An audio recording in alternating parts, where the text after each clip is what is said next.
ताज classes. अब तक financial statement में हम ट्रेडिंग अकाउंट बनाना, प्रॉफिट एंड लॉस अकाउंट बनाना अच्छी तरीके से सीख लिए हैं। कॉस्ट ऑफ गुड्स सोल्ड निकालना, ग्रॉस प्रॉफिट निकालना और नेट प्रॉफिट निकालना भी हम सीख लिए हैं। आज के क्लास में हम ऑपरेटिंग प्रॉफिट निकालना सीखेंगे। यह ऑपरेटिंग प्रॉफिट क्या होता है?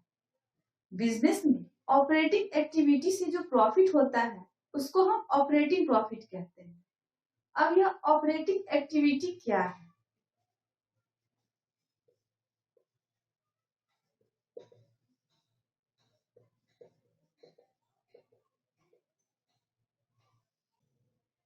जिस चीज का हमारा बिजनेस है उसके प्रोडक्शन से लेकर डे टू डे बिजनेस को रन करने के लिए हम जो भी एक्टिविटी करते हैं वह हमारा ऑपरेटिंग एक्टिविटी होता है, और उस पर जो हम एक्सपेंस करते हैं वह हमारा ऑपरेटिंग एक्सपेंस होता है। जैसे रॉ मटेरियल परचेज करने से लेकर फिनिश्ड गुड बनाने तक का जो भी हमारा एक्टिविटी होता है वह भी हमारा ऑपरेटिंग एक्टिविटी है, लेकिन हम उसके एक्सपेंस को यहाँ ट्रेडिंग अकाउंट में दिखाते हैं क्योंकि यह हमारा बिजनेस से डायरेक्ट रिलेटेड एक्सपेंस है। उसको हम ट्रेडिंग अकाउंट में दिखाकर यहाँ ग्रॉस प्रॉफिट निकालते हैं, और इस ग्रॉस प्रॉफिट में से हम बिजनेस को डे टू डे रन करने के लिए हम जो भी एक्सपेंस करते हैं उस एक्सपेंस को ग्रॉस प्रॉफिट में से घटाकर हम ऑपरेटिंग प्रॉफिट निकालते हैं। जैसे office and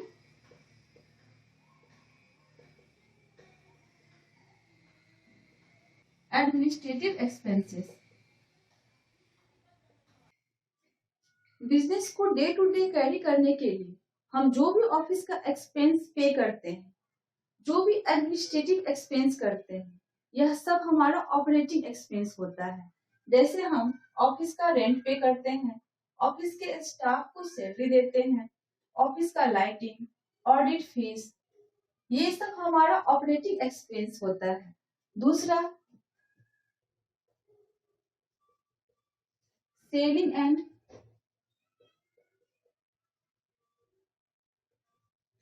distribution expenses.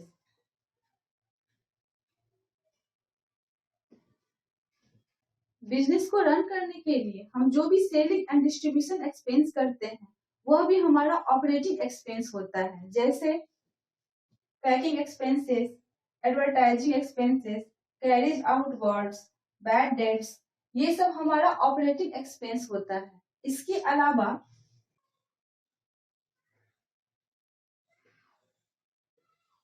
Depreciation and repairs on fixed asset,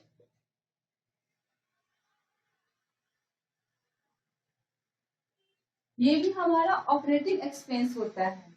depreciation and repairs. इस तरह office and administrative expenses, selling and distribution expenses, depreciation and repairs, ये सब ऐसा एक्सपेंस है जो कि बिजनेस को डे टू डे रन करने के लिए जरूरी है। यह सब हमारा ऑपरेटिंग एक्सपेंसेस है। इसके अलावा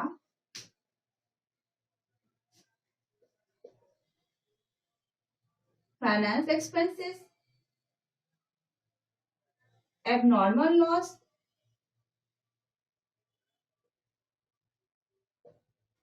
और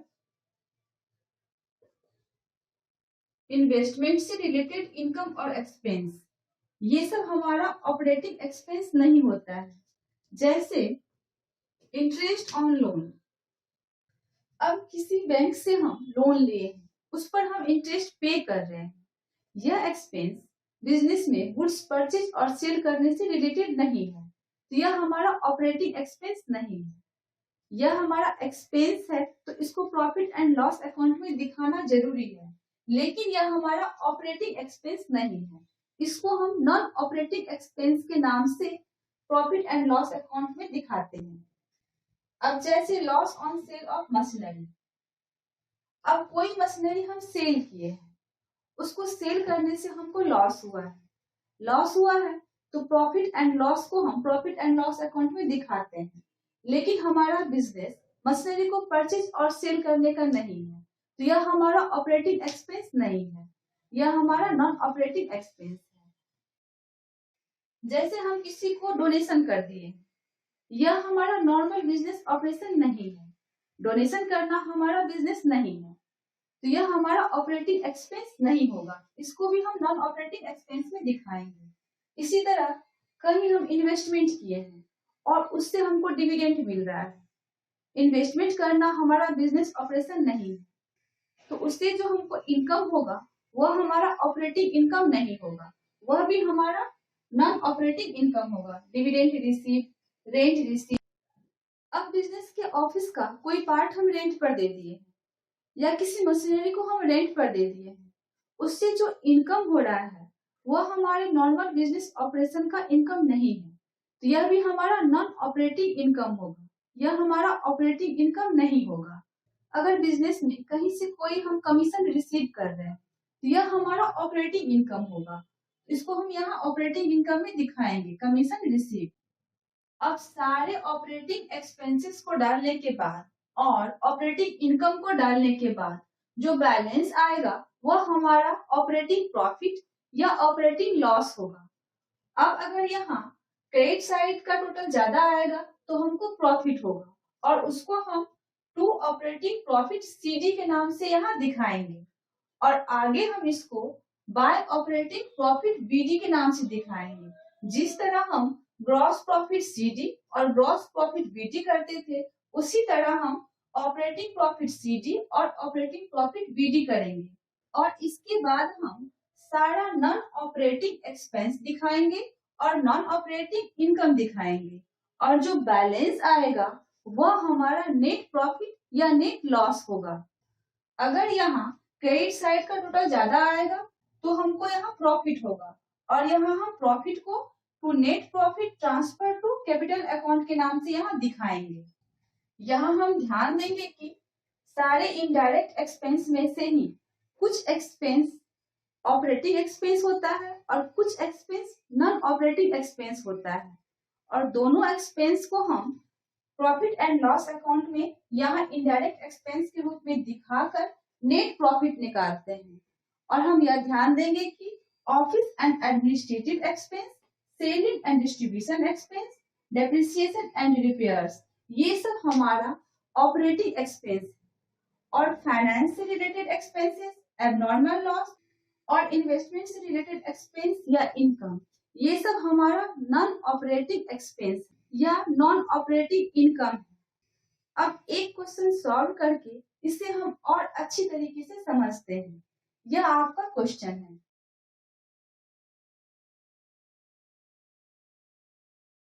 यहाँ क्वेश्चन में हमें ग्रॉस प्रॉफिट, ऑपरेटिंग प्रॉफिट और नेट प्रॉफिट निकालने कह रहा है। बहुत ही अच्छा क्वेश्चन है, इसे हम ध्यान से समझेंगे। फिर इसके बाद हम ऑपरेटिंग प्रॉफिट निकालने का फॉर्मूला समझेंगे। यहाँ सबसे पहले हो जाएगा टू ओपनिंग स्टॉक।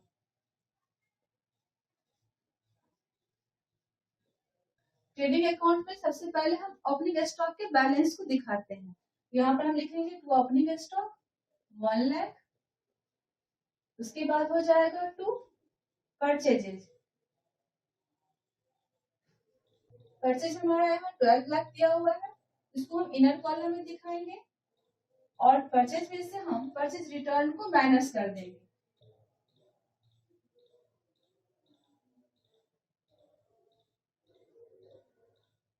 यहाँ परचेज रिटर्न दिया हुआ है 1,20,000। यहाँ इसको हम माइनस कर देंगे और यहाँ हमारा अमाउंट में आ जाएगा 10,80,000। फिर इसके बाद क्वेश्चन में सेल्स दिया हुआ है, तो यहाँ पर हम सेल दिखाएंगे। सेल हमारा इनकम है 30 लाख, इसको यहाँ हम इनर कॉलम में दिखाएंगे और सेल्स में से हम सेल्स रिटर्न को माइनस कर देंगे।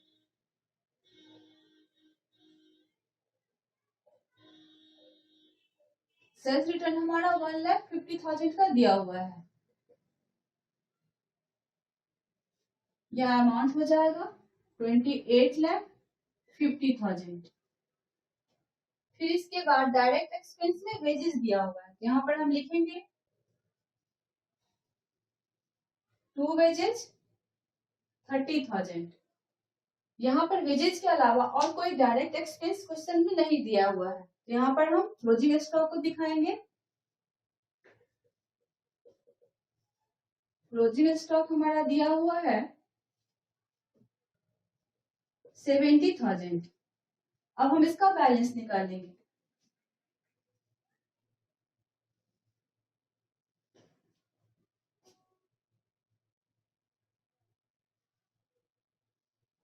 यहाँ क्रेडिट साइड अमाउंट ज्यादा है, यहाँ पर हम टोटल करेंगे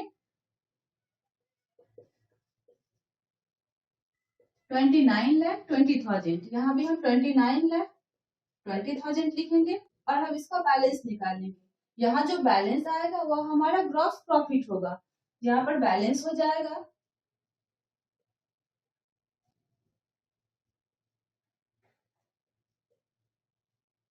17,10,000।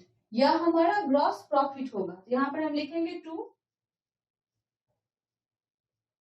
ग्रॉस प्रॉफिट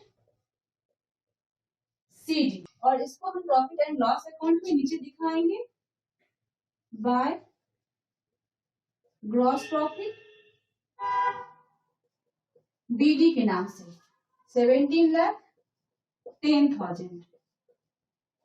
अब हम इसके बाद सारा ऑपरेटिंग एक्सपेंसेस को दिखाएंगे।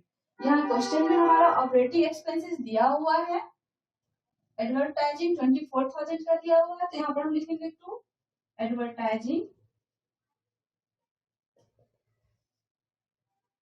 24,000। सैलरी हमारा 1,22,000 का दिया हुआ है, तो यहाँ पर हम लिखेंगे 2 सैलरीज 1,22,000। नेक्स्ट कमीशन पेड 5,000 का दिया हुआ है, यह हमारा एक्सपेंस है, इसको भी हम दिखाएंगे कमीशन पेड 5,000। इसके बाद क्वेश्चन में दिया हुआ है कमीशन रिसीव, यहाँ हम 20,000 का कमीशन रिसीव कर रहे हैं। बिजनेस ऑपरेशन से हम कमीशन 20,000 का रिसीव कर रहे हैं, तो यह हमारा ऑपरेटिंग इनकम हो गया। यहाँ पर हम लिखेंगे बाय कमीशन रिसीव।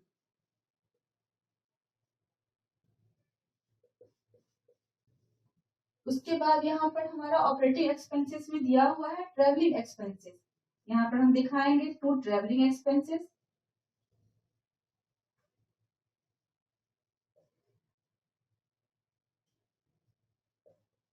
10,000। इसके बाद क्वेश्चन में दिया हुआ है interest on loan. Interest on loan हमारा ऑपरेटिंग एक्सपेंसेस नहीं है, यह एक्सपेंस फाइनेंस से रिलेटेड एक्सपेंस है। यह हम पहले समझ चुके हैं कि फाइनेंस एक्सपेंस हमारा ऑपरेटिंग एक्सपेंस नहीं होता है। उसके बाद क्वेश्चन में दिया हुआ है डिविडेंड रिसीव, यह भी हमारा ऑपरेटिंग इनकम नहीं है। इन्वेस्टमेंट से रिलेटेड इनकम हमारा ऑपरेटिंग इनकम नहीं होता है, इसको भी हम ऑपरेटिंग इनकम में नहीं दिखाएंगे। उसके बाद क्वेश्चन में दिया हुआ है प्रिंटिंग एंड स्टेशनरी, इसको हम ऑपरेटिंग एक्सपेंसेस में दिखाएंगे 2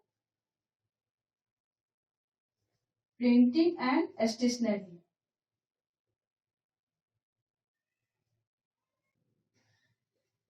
7,000। उसके बाद क्वेश्चन में दिया हुआ है loss on sale of machinery, यह भी हमारा ऑपरेटिंग एक्सपेंस नहीं है, इसलिए इसको भी हम यहाँ नहीं दिखाएंगे। अब सारा ऑपरेटिंग एक्सपेंस और ऑपरेटिंग इनकम डालने के बाद हम इसका बैलेंस निकालेंगे।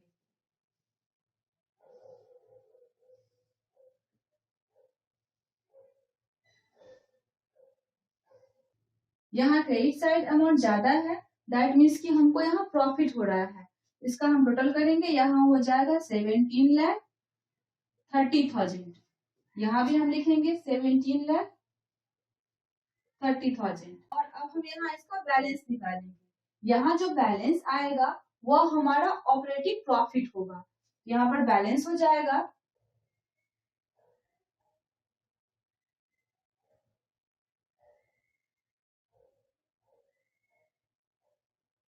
15,62,000। यह हमारा हो जाएगा operating profit. To operating profit CD, और इसको हम आगे दिखाएंगे बाय ऑपरेटिंग प्रॉफिट BD के नाम से 15,62,000। अब नेट प्रॉफिट निकालने के लिए हम सारे नॉन ऑपरेटिंग एक्सपेंस और इनकम को दिखाएंगे। यह नॉन ऑपरेटिंग एक्सपेंस में दिया हुआ है इंटरेस्ट ऑन लोन, यहाँ पर हम दिखाएंगे 2 इंटरेस्ट ऑन लोन 40,000। इसके बाद नॉन ऑपरेटिंग एक्सपेंसेस में हमारा दिया हुआ है loss on sale of machinery, तो यहाँ पर हम लिखेंगे 2 loss on sale of machinery 50,000। उसके बाद नॉन ऑपरेटिंग इनकम में दिया हुआ है डिविडेंड रिसीव्ड ऑन इन्वेस्टमेंट, यहाँ हम लिखेंगे by dividend received on investment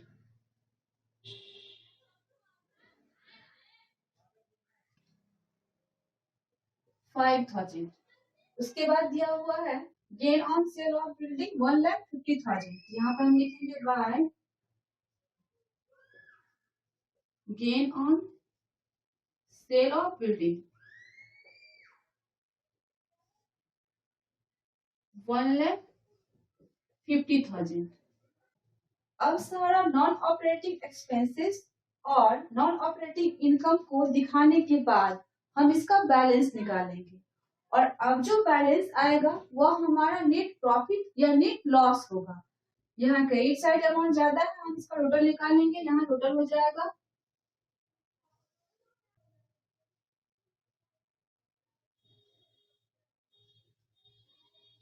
17,17,000। यहाँ भी हम लिखेंगे 17,17,000, और जो बैलेंस आएगा वो हमारा नेट प्रॉफिट होगा, और नेट प्रॉफिट को हम कैपिटल अकाउंट में ट्रांसफर कर देते हैं। यहाँ पर बैलेंस आ जाएगा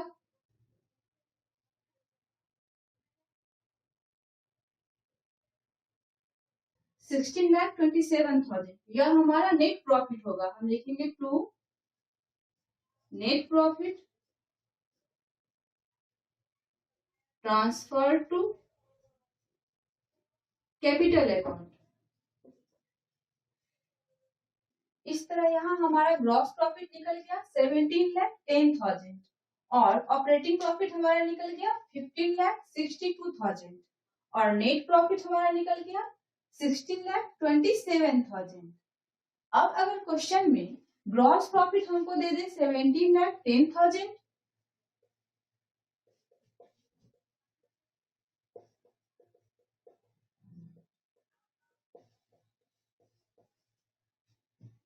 ऑपरेटिंग एक्सपेंसेस हमारा दे दे, इस सारे ऑपरेटिंग एक्सपेंसेस को हम ऐड करेंगे तो 1,68,000 होगा।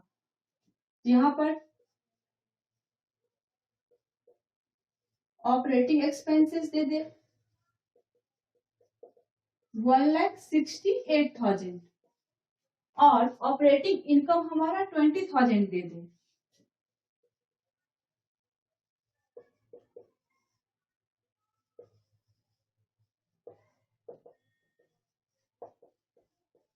तो ऑपरेटिंग प्रॉफिट हमारा क्या होगा, इसके लिए हमें फॉर्मूला याद करने का जरूरत नहीं है। यहाँ हमें समझना है कि ग्रॉस प्रॉफिट में हम ऑपरेटिंग इनकम को ऐड कर दिए हैं और ऑपरेटिंग एक्सपेंस को माइनस कर दिए हैं, तो यहाँ पर हमको ऑपरेटिंग प्रॉफिट निकला है। इसी को हम फॉर्मूला के रूप में यहाँ दिखाएंगे। Operating profit is equal to gross profit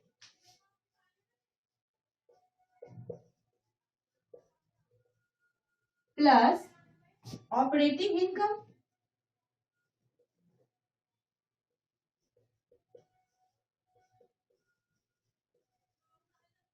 minus operating expenses.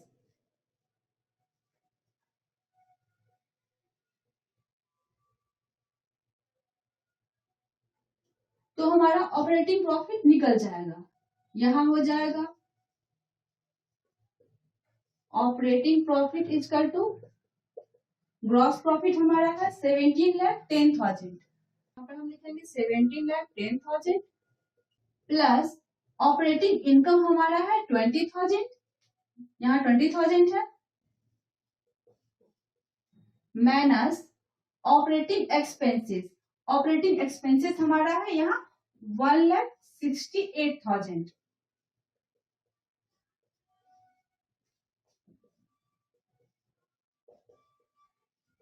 तो यहाँ पर ऑपरेटिंग प्रॉफिट हमारा आ जाएगा 15,62,000। 15,62,000। अगर आपका कॉन्सेप्ट क्लियर होगा तो फॉर्मूला आप खुद बनाओगे। अब अगर यहाँ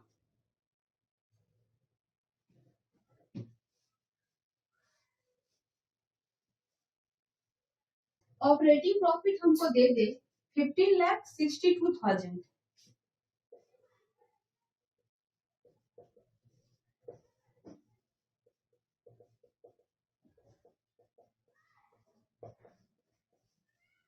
और नॉन ऑपरेटिंग एक्सपेंसेस हमको दे दे 90,000,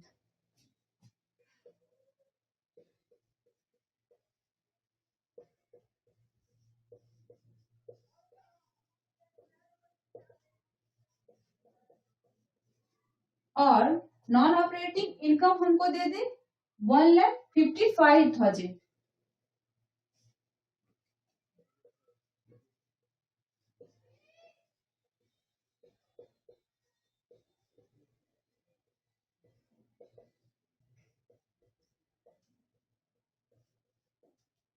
और हमको नेट प्रॉफिट निकालना है।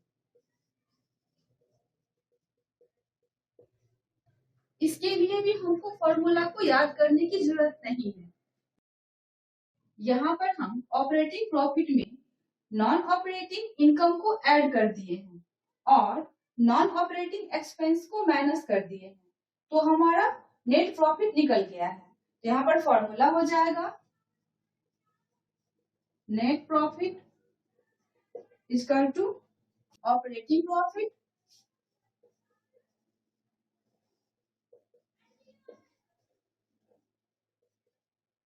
Plus non operating income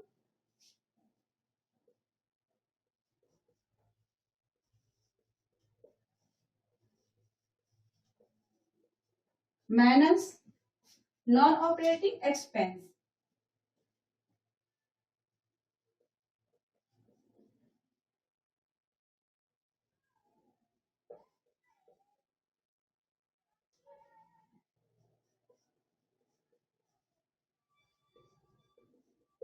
net profit हमारा हो जाएगा, ऑपरेटिंग प्रॉफिट यहाँ पे दिया हुआ है 15,62,000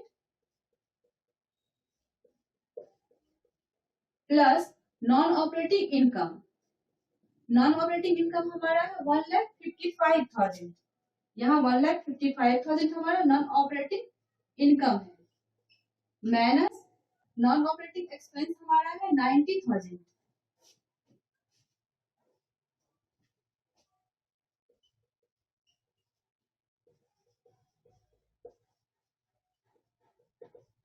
नेट प्रॉफिट हमारा निकल जाएगा 16,27,000। 16,27,000। अब अगर नेट प्रॉफिट हमारा 16,27,000 दिया हुआ रहे और नॉन ऑपरेटिंग एक्सपेंसेस और नॉन ऑपरेटिंग इनकम हमारा दिया हुआ रहे और ऑपरेटिंग प्रॉफिट निकालने के लिए कहे, तो हम कैसे निकालेंगे? इसके लिए भी हमें कोई फॉर्मूला याद करने की जरूरत नहीं है। इसी फॉर्मूला से हम ऑपरेटिंग प्रॉफिट निकाल लेंगे। Net profit non operating income को हम इधर लाएंगे तो ये माइनस हो जाएगा, माइनस नॉन ऑपरेटिंग इनकम, और नॉन ऑपरेटिंग एक्सपेंसेस को हम इधर लाएंगे तो ये प्लस हो जाएगा, प्लस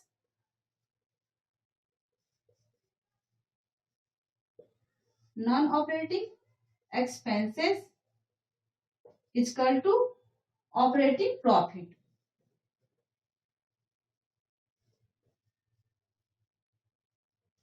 या नेट प्रॉफिट में अगर हम नॉन ऑपरेटिंग एक्सपेंसेस को ऐड कर दें और नॉन ऑपरेटिंग इनकम को माइनस कर दें तो हमारा यह ऑपरेटिंग प्रॉफिट निकल जाएगा। इस तरह नेट प्रॉफिट हमारा दिया हुआ है 16,27,000 प्लस नॉन ऑपरेटिंग एक्सपेंसेस हमारा है 90,000 और माइनस नॉन ऑपरेटिंग इनकम यहाँ पर हमारा दिया हुआ है 1,55,000।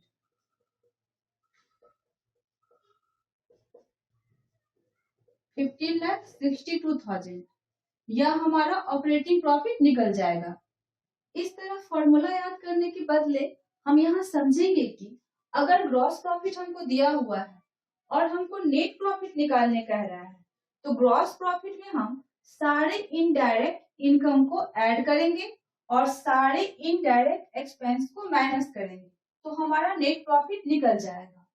और अगर ग्रॉस प्रॉफिट दिया हुआ है और हमको ऑपरेटिंग प्रॉफिट निकालने कह रहा है तो ग्रॉस प्रॉफिट में से हम ऑपरेटिंग इनकम को ऐड करेंगे और ऑपरेटिंग एक्सपेंस को माइनस करेंगे तो हमारा ऑपरेटिंग प्रॉफिट निकल जाएगा।